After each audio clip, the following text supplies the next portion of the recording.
તાલુકાના દેવલિયા 4 રસ્તા ખાતેથી ચોરીની મોટરસાયકલ સાથે એક આરોપીને દબોચી લેતી તિલકવાડા પોલીસ। મળતી માહિતી અનુસાર તિલકવાડા પોલીસ સ્ટાફના માણસો દેવલિયા 4 રસ્તા ખાતે વાહન ચેકિંગમાં હતા।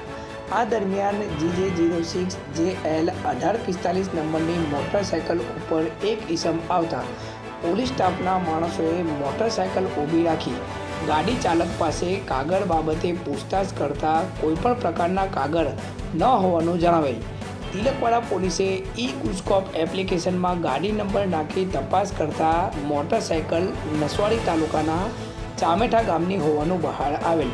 તિલકવાડા પોલીસે ગાડી ચાલકને યુક્તિ પ્રયુક્તિથી પૂછતાછ કરતા પોતાનું નામ કૈલાસ રતન ડામોર રહે નયાપુર જિલ્લો ધાર મધ્યપ્રદેશનું હોવાનું જણાવેલ અને મોટરસાયકલ કલેડિયા બાજુથી લઈને ભાગી આવેલ હોવાની કબૂલાત કરતા તિલકવાડા પોલીસે ચોરીની મોટરસાયકલ સાથે આરોપી કૈલાસ રતન ડામોરને દબોચી લઈ તિલકવાડા પોલીસ મથકે લાવી કાયદેસર કાર્યવાહી હાથ ધરવામાં આવી છે।